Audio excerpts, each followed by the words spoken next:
अब देखिए मैचिंग वाले क्वेश्चंस में वो ज्यादातर करके आपकी कैलकुलेशंस कम और प्रेजेंस ऑफ माइंड ज्यादा चेक करना चाहते हैं। अब देखिए इसमें अगर मैं ऑप्शंस पर पहले नजर डाल लूं तो ए के साथ 1 2 3 4 अलग अलग है, बी के साथ भी ऐसा ही, सी के साथ भी, डी के साथ भी ऐसा ही हो रहा है। तो इसका मतलब कोई भी एक ऑप्शन अगर आपने चेक करके बता दिया कि हाँ वो करेक्ट है तो ऑटोमेटिकली आपका आंसर आ जाएगा। तो आपको सिर्फ एक ही डिफ्रेंसिएशन करनी पड़ेगी। तो ऐसे में हम क्या करें कि आसान वाला सबसे पहले पकड़ लो, यानी वाई की डिफ्रेंसिएशन अगर मैं करूंगा तो 2x+4 आएगी और उसका सेकंड ऑर्डर डेरिवेटिव मुझे 2 देता है, यानी डी के साथ 2 की मैचिंग हो रही है। तो वो तो सिर्फ ये वाला ऑप्शन दिखाई दे रहा है, इसका मतलब D becomes the right answer. वहीं अगर आप और श्योर शॉट होना चाहते हैं तो इनमें से जो और आसान लग रहा है, जैसे सी log x की डिफरेंशिएशन 1/x और 1/x की डिफरेंशिएशन -1/x यानी सी के साथ 1, तो बिल्कुल ठीक है, ये ऑप्शन करेक्ट है। ठीक है, और कभी कभी ऐसा भी हो सकता है कि आपको 2 जो है ये 2 जगह पर दिख जाए, तो उस केस में क्या हो जाएगा कि ये तो एलिमिनेट हो गए सीधा सीधा, तो ये 2 बचते हैं ऑप्शंस, इसमें से फिर आपको ऑफकोर्स कोई भी एक सी बी ए में से कोई एक चेक करना पड़ जाएगा। तो इस तरीके से आप स्मार्टली ये वाले क्वेश्चंस को जल्दी से जल्दी सॉल्व कर सकते हैं। ये तो रहा आंसर। बाकी हाँ,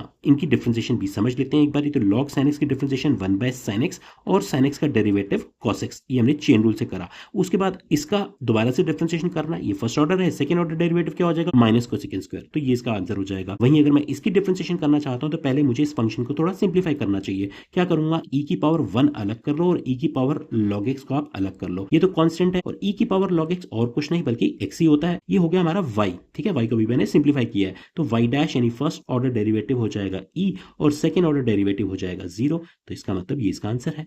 बात समझ रहे हैं? तो इस तरीके से आपको स्मार्टली प्ले करना चाहिए। All the very best.